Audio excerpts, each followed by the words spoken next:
વાત કરીએ તો ખેડાથી મહત્વપૂર્ણ સમાચાર પ્રાપ્ત થઈ રહ્યા છે ત્યારે ખેડાના પીપળિયામાં ગર્ભવતી મહિલાને માર મારવાની ઘટના જે પ્રકાશમાં આવી હતી જેને લઈને 9 સાક્ષી અને 18 જેટલા દસ્તાવેજી પુરાવાને ધ્યાનમાં રાખીને કોર્ટ દ્વારા મહત્વનો ચુકાદો આપવામાં આવ્યો છે તો મહત્વપૂર્ણ સમાચાર પ્રાપ્ત થઈ રહ્યા છે પીપળિયામાં ગર્ભવતી મહિલાને માર મારવાની મામલે આરોપીને 5 વર્ષ કેદની સજા ફટકારવામાં આવી છે સાથે સાથે 5000 રૂપિયાનો દંડ પણ ફટકાર્યો છે ત્યારે સેશન્સ કોર્ટ દ્વારા 9 સાક્ષી અને 18 જેટલા દસ્તાવેજી પુરાવાને ધ્યાનમાં રાખીને કોર્ટ દ્વારા ચુકાદો આપવામાં આવ્યો છે તો મહિલાને માર મારતા ગર્ભપાત થવાનો કેસ પણ સામે આવ્યો હતો આરોપી મોહનભાઈએ મહિલાને માર માર્યો હતો ત્યારે અન્ય મહિલાને માર મારતા વચ્ચે છોડાવવા માટે આ મહિલા પડી હતી તે સમયે છોડાવવા પડેલી ગર્ભવતી મહિલાને પેટમાં લાત મારી હતી અને સાથે મહિલાના 5 માસના બાળકનું જેમાં મૃત્યુ નિપજ્યું હતું ત્યારે સેશન્સ કોર્ટ દ્વારા મહત્વનો ચુકાદો આપવામાં આવ્યો છે આરોપીને 5 વર્ષની કેદ અને સાથે 5000 રૂપિયાનો દંડ ફટકાર્યો છે 9 જેટલા સાક્ષી અને 18 જેટલા દસ્તાવેજી પુરાવાને ધ્યાનમાં રાખીને કોર્ટ દ્વારા મહત્વપૂર્ણ ચુકાદો આપવામાં આવ્યો છે તો મહત્વપૂર્ણ સમાચાર પ્રાપ્ત થઈ રહ્યા છે 9 જેટલા સાક્ષી અને 18 જેટલા દસ્તાવેજી પુરાવાને ધ્યાનમાં રાખીને કોર્ટ દ્વારા ચુકાદો આપવામાં આવ્યો છે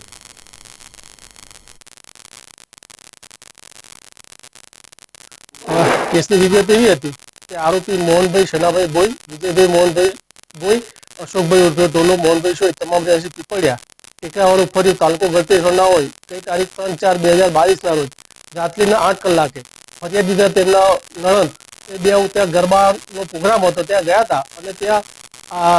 આરોપી નંબર 1 મોહનભાઈની દીકરાની દીકરી ગરબા ગાતા એકબીજાને ટક્કર વાગેલી અને એના કારણે બોલાચાલી થયેલી અને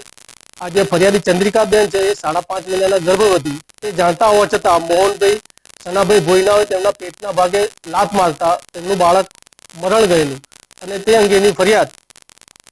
ગળતેશ્વર પોલીસ સ્ટેશન ખાતે નોંધવામાં આવેલ જે અંગેનો કેસ આજ રોજ ખેડા જિલ્લાના મહેરબાન 5ના એડિશનલ ડિસ્ટ્રિક્ટ એન્ડ સેશન જજ સાહેબ ML શેખ સાહેબની કોર્ટમાં ચાલી જતા કુલ 9 દસ્તાવેજી પુરાવાઓ અને 8 જેટલા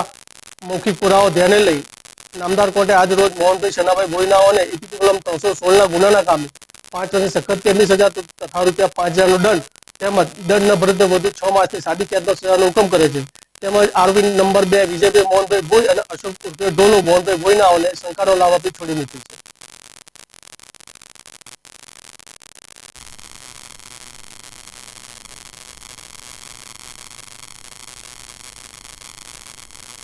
ગાંધીના રાજમાં ફક્ત કોરા કાગળ પર જ દારૂબંધી બતાવવામાં આવે છે ત્યારે હકીકતમાં તો ટ્રાય સ્ટેટ એવા ગુજરાતમાં દારૂની રેલમછેલ જોવા મળતી હોય છે કોઈ એવું શહેર ગામ